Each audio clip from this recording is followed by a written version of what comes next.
everyone, and welcome back to another episode of the From the Farmyard podcast.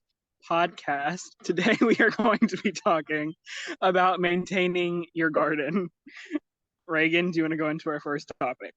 So we got a couple different topics for you guys today, and basically what we're going over is, whenever you get a garden, maintaining it is it's key. You want to keep it neat, you want to keep it tidy, and ultimately it makes your space look better, but it also helps your plants grow, and have a healthier life. So first up, let's talk about weeds. Now, if you're a gardener, you know that weeds are a pain. They're a pain in the butt, but there's lots of different ways that you can get rid of weeds, and to maintain them. And, for me personally, and what we do is we pull weeds regularly. Like, we just go out during the week. We have like 3 or 4 different gardens. If you watched our garden tours that we did recently, you saw all the gardens that I have. And so, so, She's saying to go watch it, y'all. you should. It's pretty good. Watch his too. His was good too. So watch them both. Then you can get a good. Now, when you're watching our videos, you can see what our gardens look like, and you know what we're talking about when we talk about our spaces. So go give those a watch. I'll have them linked at the end or something. They'll be there. You can find Or them. something. Or something. You can find them. Future Reagan will figure that out. So, pulling weeds regularly really helps keep up, instead of letting it pile up and then it could choke out your plants, or it just gets too hairy. So what we do is we'll pick a garden. So we have let's just say 3 or 4 gardens. We'll just say, okay, so this week we need to focus on the main garden, our produce garden, and pull all those weeds. And that's just how we keep up with that. But another thing I do that I really find that works is, and it's also a permaculture plan, in my opinion, is I'll mow the lawn and I bag all that grass. So instead of just letting that grass fly, just, letting it go to waste, I take it and I bag it. And then I'll take the grass clippings and I'll lay them out all over my plants. And if you do a thick enough layer, the grass will just smother out all the weeds. Now, you can do this with different stuff too. So in the spring and summer, obviously we're mowing just grass. So we'll bag the grass and we'll put that all around our weeds. But in the fall, whenever the leaves come around, you can take and chop up the leaves. And I find that leaf mulch actually works a lot better than grass mulch. I feel like if you just do a thick enough layer, it really works. So in my opinion, With the leaves, make sure you don't want leaves that are still fully intact. In my opinion, I don't know if that's what you do. No. But shred them up, so it's just because everybody's had that one puddle that just had leaves on it, and you pick it up and it's like paper mache. Just yeah. So bro's doing arts and crafts over here with leaves. Yes, continue. Are you homeschooled? Obviously. What made it so obvious?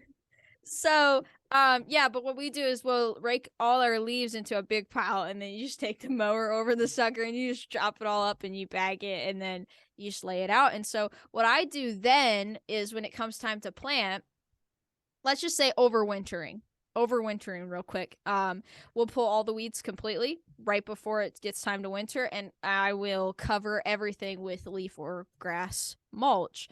And so what that does is I do a really thick layer, and then once it comes time to planting, I will just rotate. So I'll pull off where the leaf mulch is really thick, and I'll move it to a place that needs it. So it's just like moving things around and using what I have and not letting that go to waste. And so I find that, using what you have, grass is available to pretty much everybody, I would think. I think everybody, if you got a garden, you've probably got a yard, unless you're somewhere urban and you're just it's concrete, then your garden probably doesn't have a ton of weeds either. So, but if you have grass, bagging it is a good idea, and putting it all on your dirt. I think it's also beneficial, composting material wise. Yeah. And we've talked about this too before. if you don't have a lot of leaves because you don't have trees in your yard or something like that, and your neighbors have a ton of trees, ask them if you can go rake their yard. I'm sure they're going to say go for it.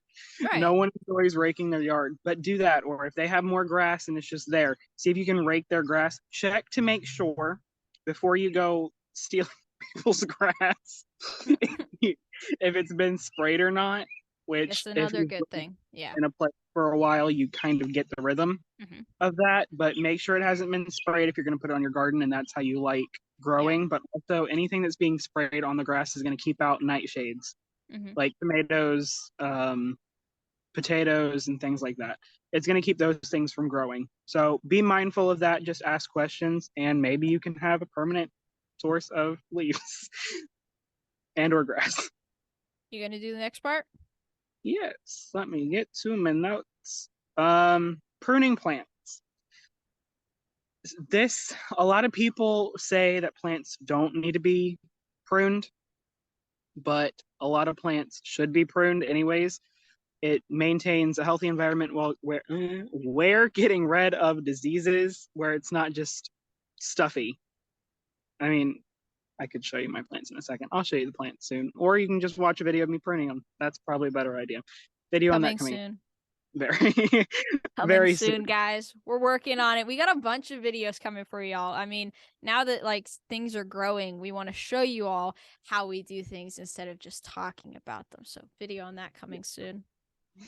Um, but where you have like, I'm going to use tomatoes as a reference just because it's one of the only things that I like heavily prune. English today. Um, it gets so stuffy if you have multiple plants put together. Like if you have them, I think it's like 8 inches apart or a foot apart, however far. I don't listen to those guidelines, by the way, just so you know. But you have them apart, however far, and they're just touching, spreading disease from one plant to another. So I prune very heavily, as you will see in the video, and it works very well for me. And I explain all my methods. So if you have any questions, go there. If you have any further questions, you can put them in the comments below. You can put them in the comments below, and That we will airplane is making its appearance today. Oh my gosh. It it wanted is, to be known. yes. But yeah, they need to be pruned, or yeah, some plants don't need to be pruned while others should be to maintain a healthy environment. I said that, Mhm. but that is a really big point because this also leads into what should and should not be pruned. Tomatoes are one of the things that should be pruned. I prune my tomatoes off. I don't let I don't prune until it gets like a foot and a half tall, somewhere in there, until there's the suckers start coming in. So then I go through and I cut off all the leaves. I find that the easiest way to do because the leaves don't grow anything. They don't put out fruit. They're just there. They'll die anyways. So I prune off the leaves, let like 2 or 3, maybe 4 or 5 suckers go, depending on what other things are growing. And they do perfectly fine. And you just continue chopping leaves as you go up and continue trellising. You'll continue getting more and more fruit. Um, you just get a lot more fruit this way. I'm not going to take credit for that because it was not originally my thinking. Alex from Sunrise on the Hill Farm, I'm pretty sure is her name. She did that as an experiment because it just, when you go into it, and I explain this in the video, so watch that, it doesn't really make sense for you to prune off suckers and leave the leaves. So that's all explained in the video. But also, something else that you can prune are squash and zucchini leaves. Any leaves that are dead, dying, anything that's gotten too big, you can just snip them off Mhm. and they'll do just fine. Some things you should not prune are beans, melons, and cucumbers. Now, when I say don't prune those, I don't mean like prune them, or I don't mean don't not cut anything off, but if there is an area of any plant that is deceased or diseased or dying, So go ahead and cut them off. basically, deceased, like you said, Yeah, deceased too. exactly. Diseased But or deceased, guys, just chop it off. exactly, because it's not going to do anything for the health of the plant. It's going to continue rotting, and it's going to seep into the plant. So snip those off. I've cut off beans. I have yellow leaves right here. I'm going to go out there. I'm going to pull them off. They're going to go right to my chickens. Um, Same thing with my cucumbers. If there's a part of those that are dying, cut it off right to the chickens. A very good way to do things. And if you were using chicken manure for composting, it's a great permaculture practice. We've gone over this before. We have videos on that, so you guys can check them out if you're interested in that. Sorry, that was a long topic. Oh. Should not have been. No, that was perfect. Perfect. So lastly, we are going to talk about trellises. So, some plants may require extra attention when it comes to their garden space. Now, like beans, peas, and cucumbers, they may need trellises to grow because they vine everywhere. So you either have they're going horizontal, which is like crazy everywhere, or you can make them go up vertically. Exactly. So they're also with beans, and I know cucumbers, I think cucumbers too. There are bush varieties. We find with beans that works a lot better for us to do bush beans instead of trellising beans, because trellising beans, I feel like their vine is bigger than their fruit production rate. I feel like there's more foliage than there is fruit. Yeah. And so to bush, it's just easier to keep it in that space. Whereas cucumbers, we just let them trellis up vertically and it works for us. Yeah. And we'll be doing more videos on things like that soon. Like I have pole beans going right now. I have bush beans going. I have bush cucumbers going. Whole bunch of different things. We'll do videos on all of those to show you guys. So continue. Sorry. So vertical gardening is a great way to maintain structure in the garden and add some height. Oh, this was yours. Did you write this? You can say this, actually. You wrote this. Go for it. You could have continued reading it. Well, it was yours. I felt like I was stealing it. Go ahead. Vertical gardening is a great way to maintain structure in the garden and add some height. Anything that rambles can be trained to a trellis, some easier than others. Not cucumbers. Cucumbers are fairly easy. Same thing with beans, fairly easy. Squash, I don't recommend trellising squash. I'm just gonna be honest. Let it go crazy. It's gonna go crazy anyways. So, I mean, I can show you guys an example of this. I have this right here, this big vine, 8 vines. You can barely see it, but it's taking over everything. That thing's planted like 5 foot the other direction.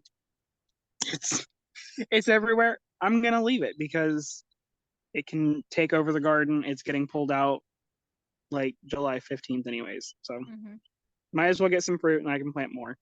But what a lot of people recommend when you're planting anything that vines like that on the ground is doing it away from your garden or in a separate area entirely and just plant.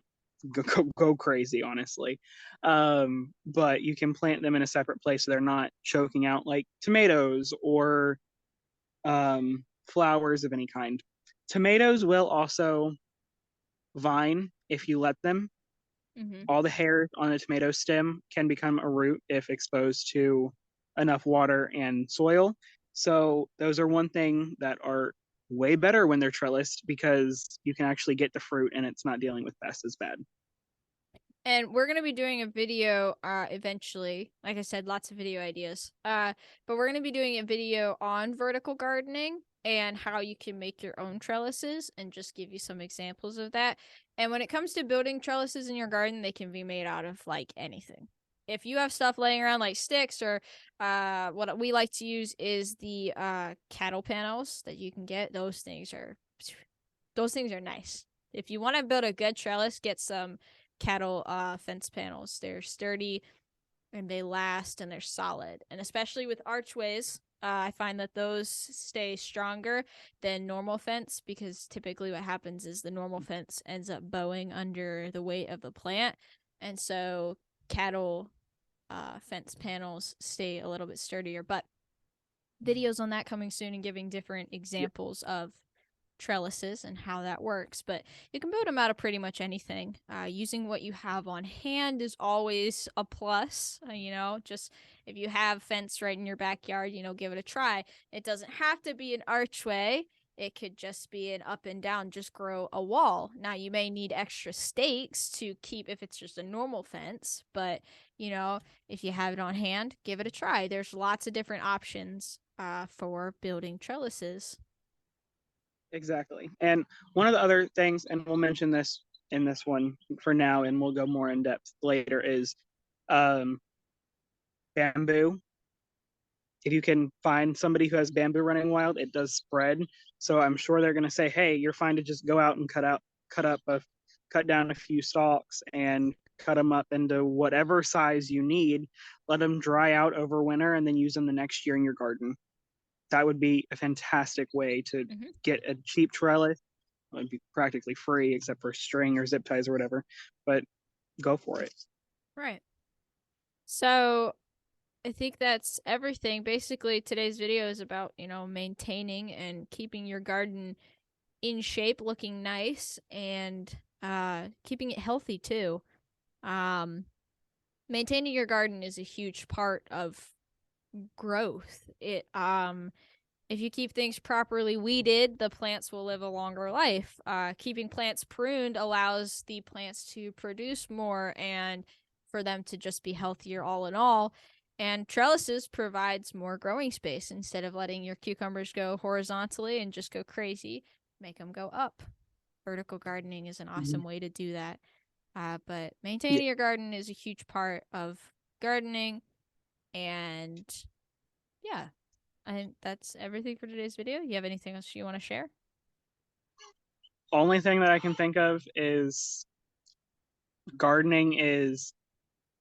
this is more of the religious side of things, but as gardeners will know, that is where you find yourself in the garden. That is where, you discover a lot of things about you and your religion. But yeah, it's like maintaining, I like to think of it as your garden being your mind.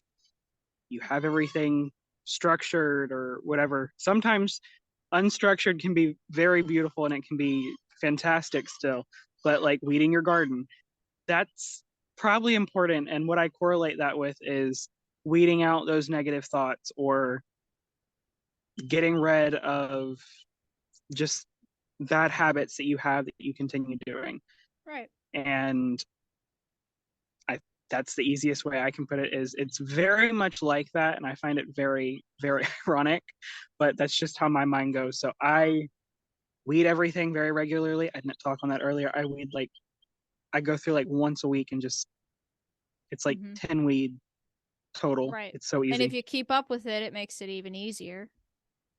It's like 15 weeds one week, 10 the next week, and then maybe 7 for the next rest of the year. It's very easy, but that's the best way that I can correlate it. So if you understand, you understand. I did a post kind of similar to this on our Instagram account. So if you want to go check it out, it's really neat post that I made. I really liked writing it. And if you don't follow us on Instagram, you should. Like, what are you doing? We do a lot of cool stuff on there. We do a lot of Instagram lives, post a lot of reels, make posts, educational posts, and exactly. And we'll be bringing more people on for Instagram lives. Coming soon. So if you want to see that, definitely go. Some people will be brought to YouTube. Exactly. But some will not be. We'll have some exclusives on there for anybody. So exactly. And they'll be saved to watch later. If you guys are watching this like 5 years from now, they'll be on there, but you might have to do a little bit of digging. Yeah, just a little bit. In 5 years, things may change. A lot of things could be different in 5 years. So, but we'll still be there. We're What will still we're be that there? Exactly. we're that pesky vine that will not stop growing.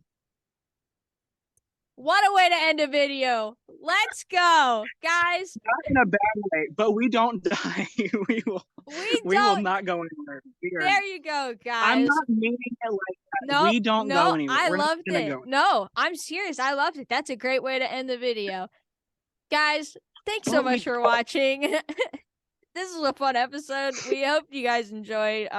Thank you for the continued support on this channel. We love you guys, our farmyard friends, and we hope that you come and join us for another episode here on the From the Farmyard podcast. We'll see you in the next one.